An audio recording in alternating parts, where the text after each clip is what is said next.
And I'll never forget the story of you guys were out to dinner. And this guy, he started telling a story about how his two daughters had gotten into an argument. And he said it was so funny to hear their different perspectives on what happened. And then he looked at you and your sister and he said, do you know what I mean when I say the word perspective? And your response, do you remember what it was? No. So your response was, well, yeah, it's kind of like the way the Japanese would look at World War II differently than Americans, or how Germany and Italy would go on. And this was literally in first grade. And he looked at my husband and was like, okay, what are they learning at this school? Maybe we need to come and check that out. Welcome to the Future of Education podcast, hosted by Mackenzie Price. Mackenzie is the founder of a revolutionary new school model that's disrupting education through AI. Join us as we discuss the latest in education innovation.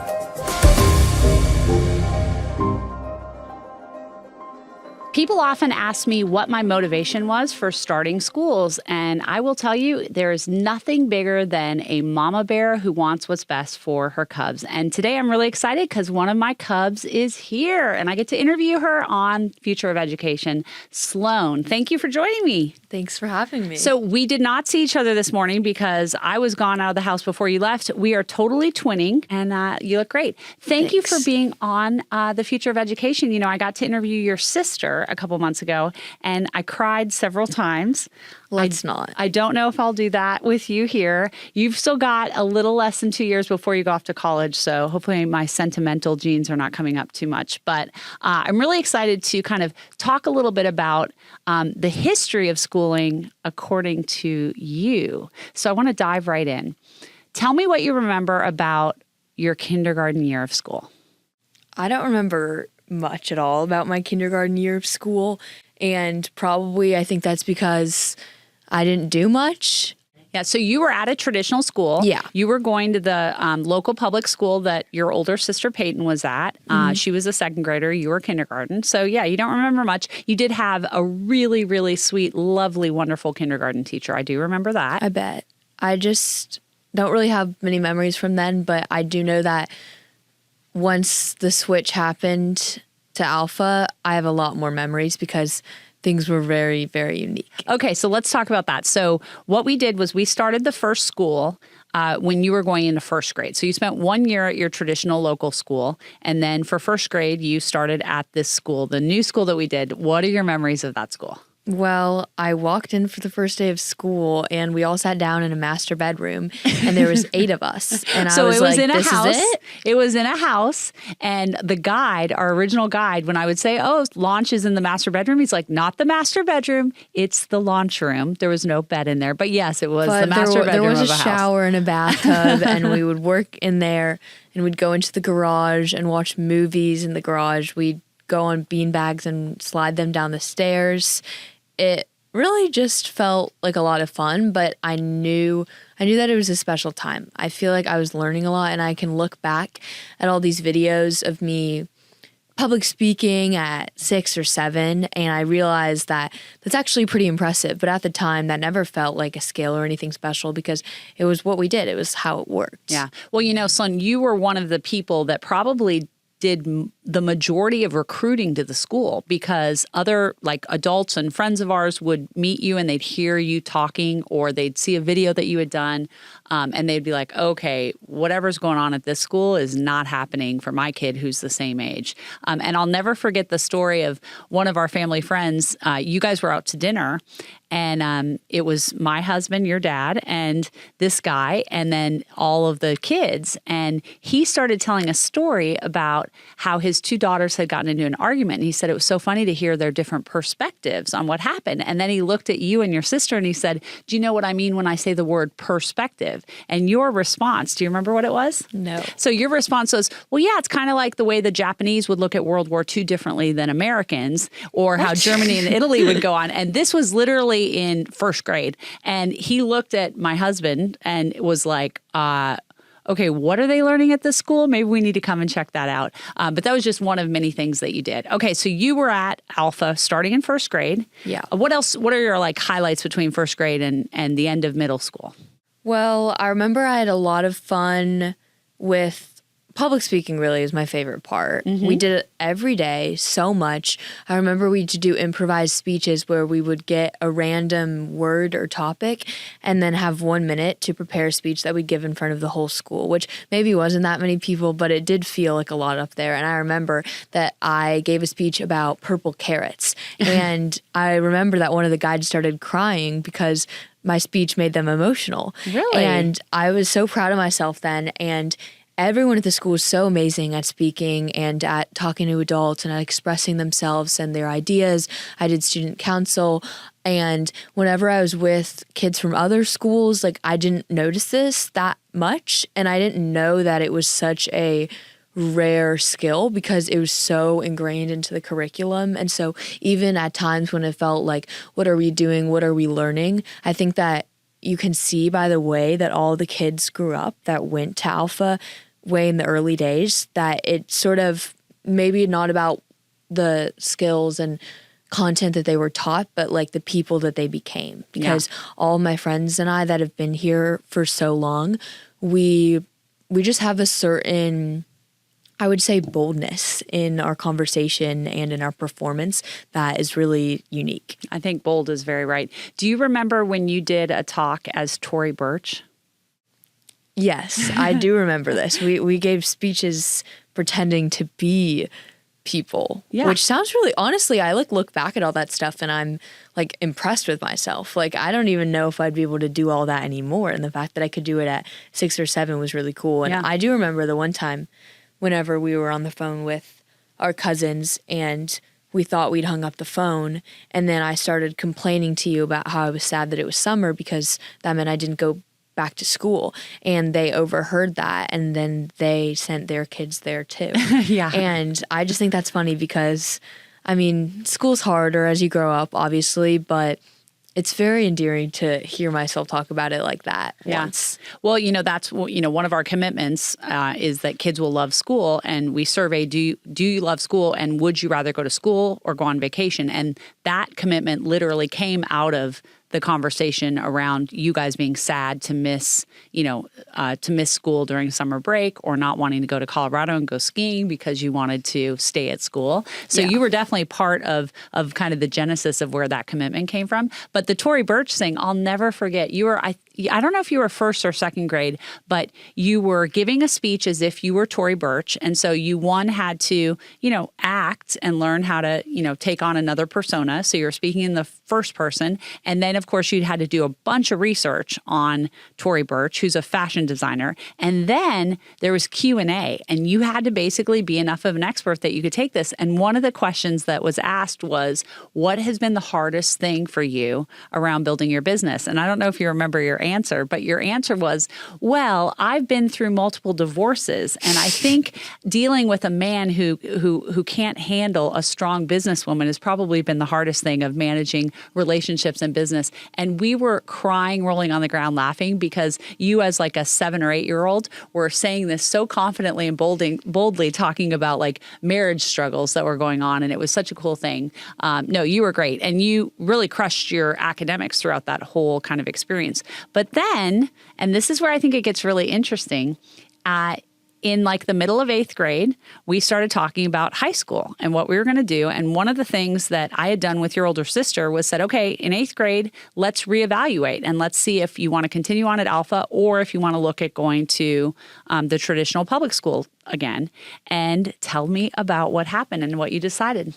Well, even though I think that my experience at Alpha, like in the younger years, I always remember it as very fun. And I think that as high school started to come up, I was kind of concerned that I was describing my school days as fun whenever everyone else I knew was describing their school days as really difficult and really intense and preparing them for, college and things like that. And I think that I just started to feel a lot of pressure, not just academically about what the other kids were doing, but also about the fun things they were doing, the different parties that they were going to, or the football games, or the cultural aspects of a large high school that I just had no idea what that was about. I mean, a lot of my friends at Alpha, they'd maybe come in and fifth or sixth grade, so they had a taste of the traditional large school experience and then switched, and so they knew kind of what they were missing out on, but I didn't. I had no idea what it was like to have, more than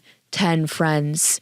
I had no idea what it was like to have boys in my class. I had no idea what it was like to have teachers or to go to football games. And I was so curious about it. I remember I was really interested in doing speech and debate competitively because it was a skill that I had honed at Alpha and didn't realize was something I could actually compete over and win over. And so I decided that I wanted to give it a try because it's a huge school. A great school. It's known to be a really great school. It's actually, it's like the best school district in Texas. Yeah. And I think there's about 2,800 students in the school. So, many, many, many times bigger than your school experience was. Okay, so we said, all right, let's send you off to that school and let's go for it. And tell me about that experience. Well, it was very unusual. It felt like I was in a movie. I mean, still, I spent 2 years there, my freshman and my sophomore year.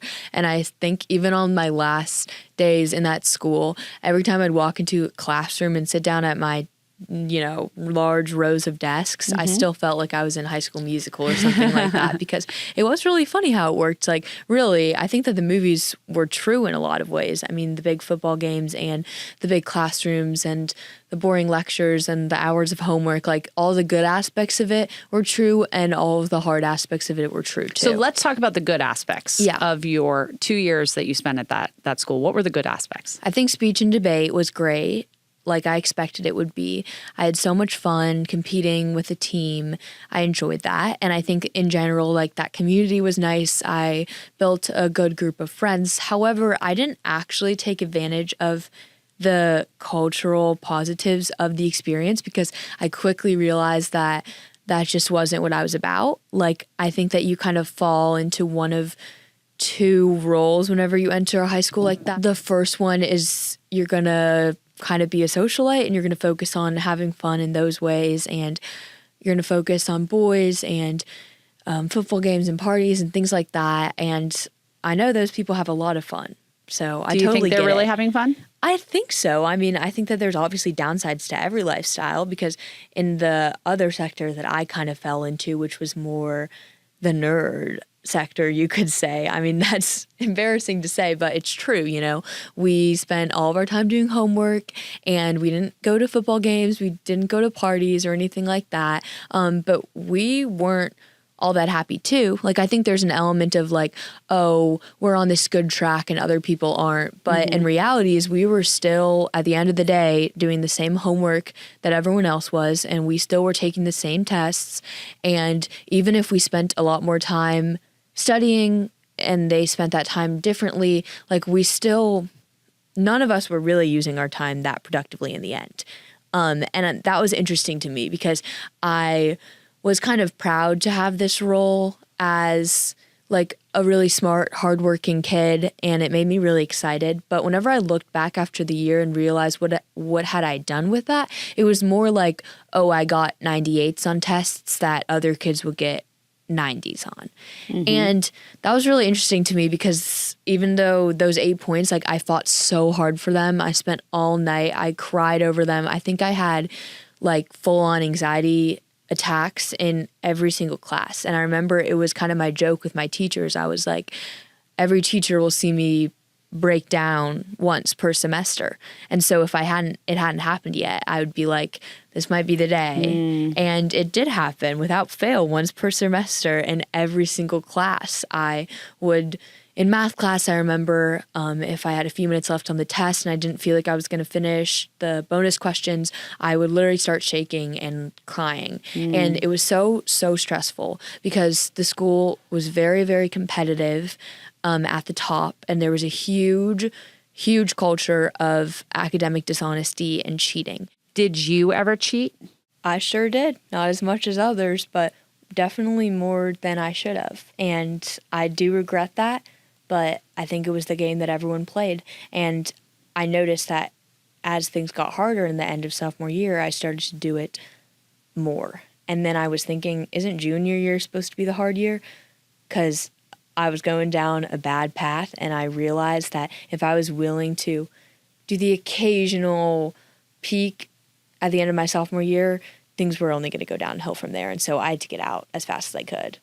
That's what traditional school kind of sets students up to be, especially if they're really interested in playing the school game and it's all about getting the grades. Now, let me ask you the deep and dirty question. How was our relationship during that time you were at traditional school?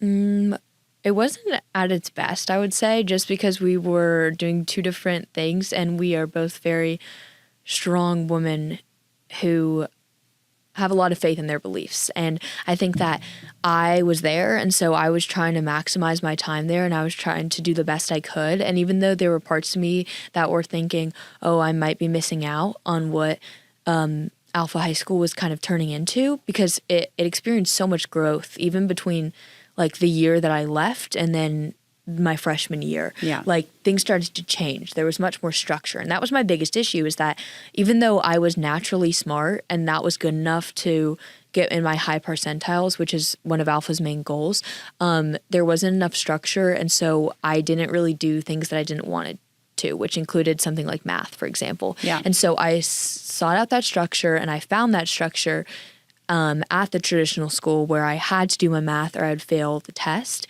And so even though I was kind of stressed out about things, I would try really hard on it. And I was strong in my approach. I was like, this is where I'm supposed to be, because I'm not going to sit there and, tell myself like I made the bad decision, Right. Whereas you were really diving into this mission of the future of education. And so it was two completely contradictory things. And that's kind of hard to have in a family. Yeah. Yeah. No, I know there was some stress, and I would try really hard, and Dad would always be like, Mackenzie, just don't whatever. But I would often get frustrated with things I was seeing at the traditional high school. Yeah. And I was trying to not say anything, but of course that was coming through. So it was kind of hard. Let's fast forward to, so just to kind of summarize, you were a very successful student. I think you were ranked number 29 out of 711 students. Yeah. So you were definitely good at playing the school game. You were very good at speech and debate. We'll talk about the other extracurricular activity you were having kind of maybe in this next question, but let's go to June after your sophomore year and sort of what happened that led you to decide that you want to come back to Alpha. Can we talk about that? Yeah, I think so. I think that my other extracurriculars maybe played a part. Let's talk about in this what are your decision. other extracurriculars? Well, in June before my freshman year, I picked up social media, and I know a lot of people say that they start their social media accounts just for fun, not thinking it would go anywhere, but that was not me. I started my account and I was like, I'm going to be famous, and I'm not accepting anything else. I just went for it. I started posting in a bathroom on vacation, and I very, very slowly but steadily started to see my results increasing, and I would do anything. I loved it. I loved getting the interaction. I loved gaming, what goes viral, what doesn't, what resonates with audiences. So hold on, let's talk about what was your account, what was the platform, and what was like the message of it? Because you said you started in a bathroom. I hope it wasn't sketchy things, right? Like people are like, what was she posting? Let's talk about what your account is. I started a TikTok account, and it was based around kind of the popular like clothing and fashion trends at the time. My videos at first were just neck down. I'd just show outfits or kind of do humorous videos, kind of making fun of myself or kind of mocking the current trends, embracing the whole basic teenage girl thing that was really popular at the time. I bet I'm taller and cringier than you. That's her TikTok bio. That is my TikTok bio. Yes, very cringe stuff, because I was very unafraid to, just be myself on social media and just go for it. I didn't care if people thought I was cringy or embarrassing, because who cares? Like, I was starting to get views. I was starting to get followers, and I started to show my face. I started to do lifestyle videos. I started to do relatable content. I started to do get ready with me's, a lot of beauty content. So it transitioned away from fashion because I really wasn't into that. It's just kind of how I got started. But I've always loved social media. I've created like 5 or 6 accounts before this one, just about random little interests. And I could almost always go a little bit viral on those because I have this really good thing for knowing what is going to make people comment and what's going to make people like care. And so whether that was being a little bit cringy to where people are confused on whether I'm joking or not, or anything else, you know, I was like, go for it. And I think that, of course I was, because I didn't really know the consequences of that until I was suddenly in a school environment. What were the consequences? With a lot of people. So what did you notice? It was just not great. It really did put me in a different situation socially than maybe the one that 8th grade me was hoping for. I was hoping that I was going to like go in the dance team, and I was hoping that I was going to kind of try my best with the whole popularity thing. Like, again, I know that sounds cringy, but it really is true. It does exist. And I think that between deciding that I wanted to really focus on my academics and then also having a TikTok account that I was working really hard to grow at the same time, it just was not the play if you wanted to be, you know, the most popular girl. So you're like very popular on TikTok. You've got hundreds of thousands of followers. I do. But that wasn't making you popular in school. No, it wasn't. And I think that people only start to realize and respect and acknowledge like the achievement that it was once it started to be really big. Like now I have over 800,000 followers, and I think that most people can acknowledge that and see that, you know, this is something cool that she's doing to help her career. But in the beginning stages, whenever I had maybe like 20 or 30,000 followers, then it is kind of seen as embarrassing. And even though like my group of friends, we were totally good with it, we pretty much never really talked about it. I was not oblivious to the like whispers about it or people tagging their friends on my videos or sending them to each other. And do you think they were jealous, or do you think they thought it was lame? I don't think that they're jealous. I think that a lot of time people are like, oh, people are only hating on you because they're jealous. And unfortunately, I don't think that's true. I think that sometimes people are hating for the sake of it or because they have some hatred inside themselves. I mean, the hate in school was nothing compared to the hate online. And the hate online was a million times worse. Like in school, maybe I would get some people thinking it was a little bit cringy or embarrassing or maybe not really talking to me as much, but online I was actually getting personally attacked. So all the stuff you're talking about with regard to social media sounds terrible. It sounds like a terrible thing to go and grow an account. It wasn't paying off in school as far as like the culture of school. And you were talking about all this online hate. Like, why in the world did I let you continue this? And why did you want to do it? What was the benefit? I mean, it's the best thing that's ever happened to me. I love it. Okay. It's the best thing that's ever happened to you. I know that you definitely threw a curveball here because the way it sounds terrible. That wraps up part 1 of this episode, but don't worry, there's a part 2 coming soon. Thanks for listening to Mackenzie Price and the Future of Education podcast. If you haven't hit that subscribe button, now is the time to do it so you can stay up to date on all our episodes. You can connect with Mackenzie on social media and be part of our daily conversation over on Instagram at futureof_education. For more info about the show and our guests, you can always visit futureofeducationpod.com. Lastly, if you're loving what you're learning, please leave a review wherever you listen to podcasts.